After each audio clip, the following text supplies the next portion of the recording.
Alors bonjour à tout le monde, bonjour à tous. Je reviens aujourd'hui un peu par surprise avec une petite vidéo très différente de ce que vous avez pu voir sur ma chaîne.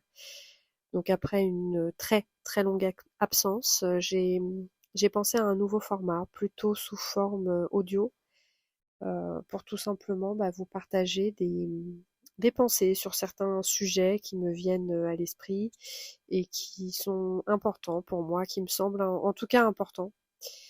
Et, euh, et j'avais envie de partager ça parce que quand j'ai commencé à faire mes tirages de tarot sur ma chaîne YouTube, je me suis très très vite rendu compte que j'étais un peu limitée vis-à-vis de ce que les gens attendaient d'un tirage. Donc déjà, dans un premier temps, c'est surtout parce que quand on fait un tirage sur une chaîne YouTube qui est destinée à des signes zodiacales, c'est pas visé pour une personne précisément. Du coup, la personne qui cherche à obtenir des informations, elle sera beaucoup plus restreint. Ça freine quand même beaucoup de choses. Ensuite, je me suis rendu compte que le tarot, ça apporte, pour moi, hein, dans ma vision des choses, des conseils, une guidance, mais on peut pas dire si vous allez vous marier dans l'année ou, ou si vous allez gagner au loto, des choses comme ça. D'ailleurs, les personnes qui ont un don de voyance se servent du tarot comme un support parce que leur don, c'est une faculté qu'ils ont développée avec le temps et les cartes qui, elles, datent à peu près, on ne sait pas trop, mais apparemment, ça daterait du Moyen Âge. Elles ont des définitions propres que le commun des mortels, c'est-à-dire quelqu'un comme moi, j'ai appris les cartes une à une par cœur, la définition de ce qu'elles représentent par cœur. Donc vous allez me dire 78 cartes c'est énorme. Oui, c'est beaucoup. Et c'est d'ailleurs pour ça que ça me gêne de voir sur YouTube que des gens qui n'ont pas foncièrement de don de voyance font des lectures un petit peu au hasard, qui sont un peu surinterprétées, qui donnent des détails qui sont sur, surinterprétés, euh, et qui donc font des tirages sans connaître vraiment leurs cartes, quoi. Enfin, ils les connaissent, mais ils les connaissent pas en profondeur, et du coup, c'est plus des tirages faits à l'intuition, et c'est un petit peu hasardeux. Personnellement, à part Alice Nicolas, je vois pas de chaîne, ou en tout cas, j'en connais pas, sauf erreur de ma part, qui font vraiment des lectures avec une connaissance profonde de chacune des arcanes du jeu. Donc voilà, ça c'était la première chose enfin, la première partie de ce que je voulais dire dans cette vidéo.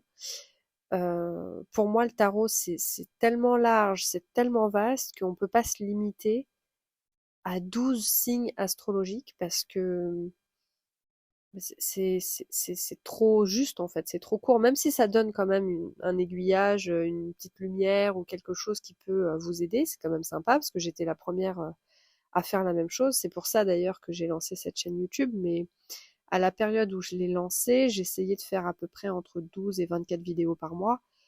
Donc c'était un rythme que j'avais énormément de mal à tenir, parce que déjà, il faut faire les montages, la mettre en ligne, tout ça, ça prend beaucoup de temps. Et, euh, et voilà, donc j'ai poussé la réflexion en me disant c'est quand même dommage de tout arrêter en fait. Et il y a beaucoup de choses que j'aimerais aborder, dont j'aimerais parler sur cette chaîne.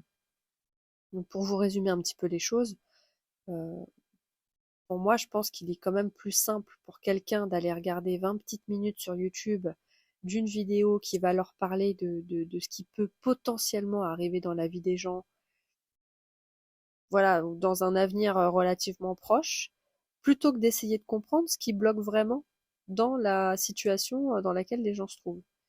Donc, en gros, je vais pas faire des généralités, bien sûr, mais demander aux gens de sortir de leur zone de confort, de faire des efforts, de faire aussi de l'introspection, pour parler plus technique, c'est quand même beaucoup moins confortable que de regarder des vidéos de 15-20 minutes dans la journée euh, qui va nous dire potentiellement vous allez rencontrer votre âme sœur cette semaine ou ce mois-ci, etc.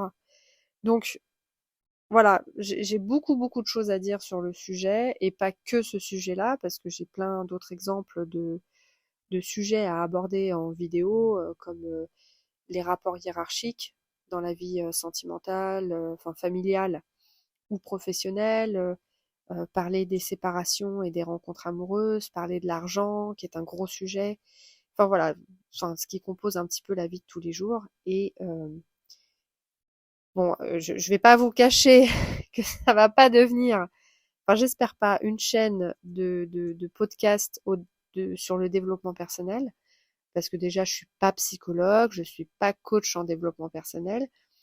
Mais par contre, comme monsieur et madame tout le monde, j'ai mon petit parcours, j'ai mes petites expériences et j'ai surtout beaucoup de réflexions sur certains sujets.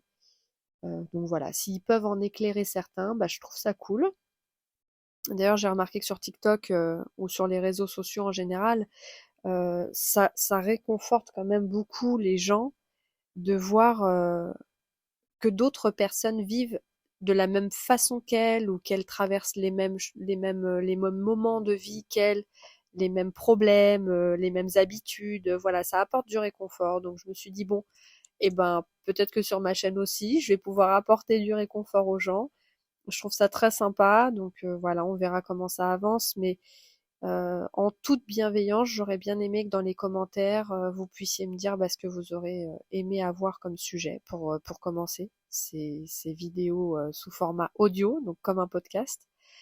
Moi, je ferai de mon mieux de mon côté parce que voilà, je lis beaucoup, j'écoute beaucoup de choses, donc je pourrais aussi quelquefois vous proposer des podcasts que j'ai aimés ou des livres que j'ai lus, ça pourrait être très bien. Donc je vous souhaite à tous et à toutes et à tous, pardon, une bonne journée ou une bonne soirée suivant le moment de la journée. Et je vous dis donc à très bientôt sur cette chaîne.